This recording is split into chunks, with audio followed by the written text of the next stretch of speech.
Greetings and welcome back. It has been far longer than planned since the last installment.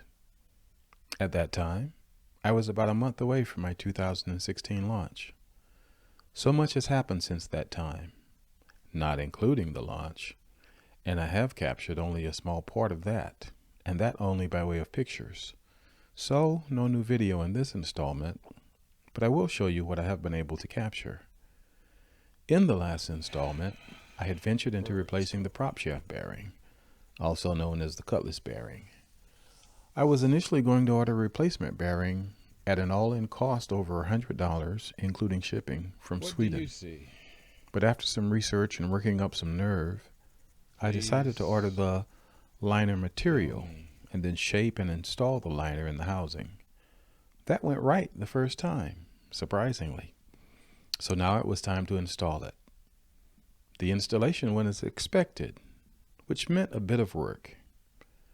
Checking the inner diameter of the liner material at home showed that it was slightly undersized. So I carried the tools and material necessary to open the bore during the installation.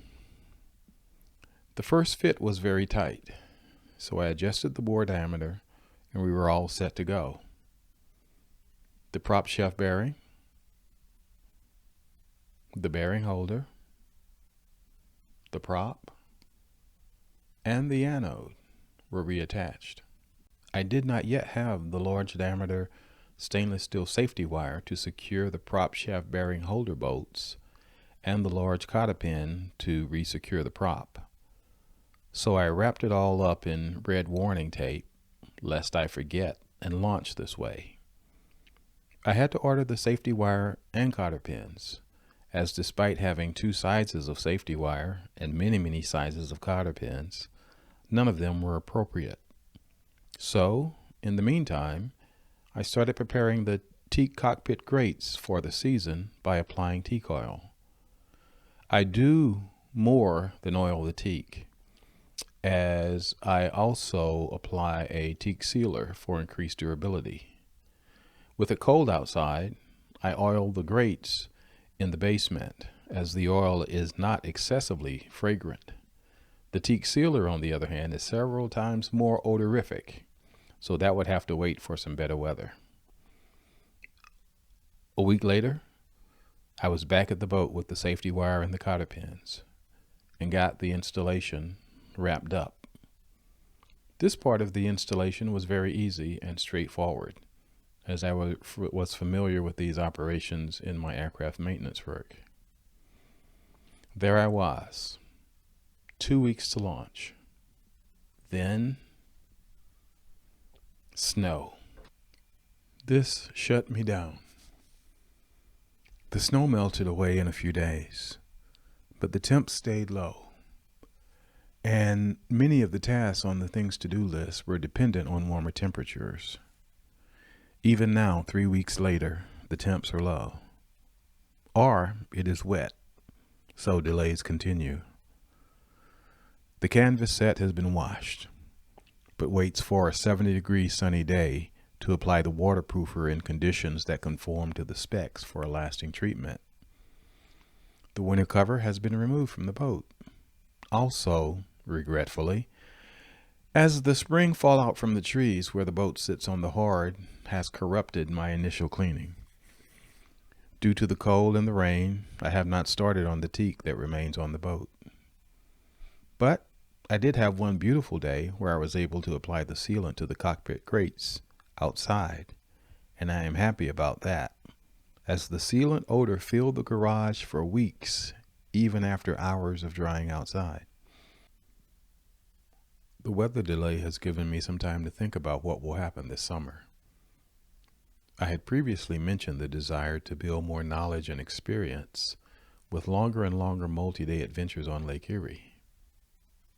In addition to that, I am working to move the possibility of impacting young people forward to this year. I would like to take small groups of young people out on the water who have not had the opportunity to be on a boat before, as well as those with an interest in sailing, but no pathway to experience it. I have made contact with a community development organizer to get some insights as to how to best organize this and make it happen. I'm excited about this near-term possibility. We shall see.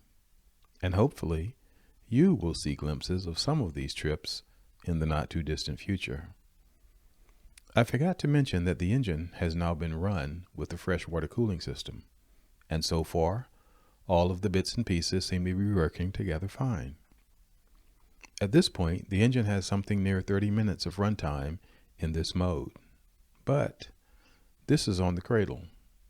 We will see how things go after 30 minutes under the load of pushing the boat forward at 6 knots. But even if it does not make it to salt water, the peace of mind that comes during the middle of the winter, sitting in my warm, cozy, comfortable house with the temps far below freezing, and not have the sudden wonderment as to whether I winterize the engine properly, that will be priceless. The system is not complete, as I realized that I did not include an easy way to flush the system, but I have already acquired the parts for that and will install those parts during the fall haul-out maintenance.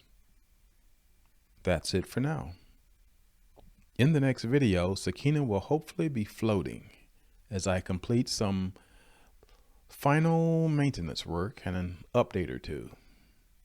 Even though, as of this video, my dock finger is laying on the ground for repairs instead of being in the water. Thanks for watching. By the way, what are you doing with your freedom?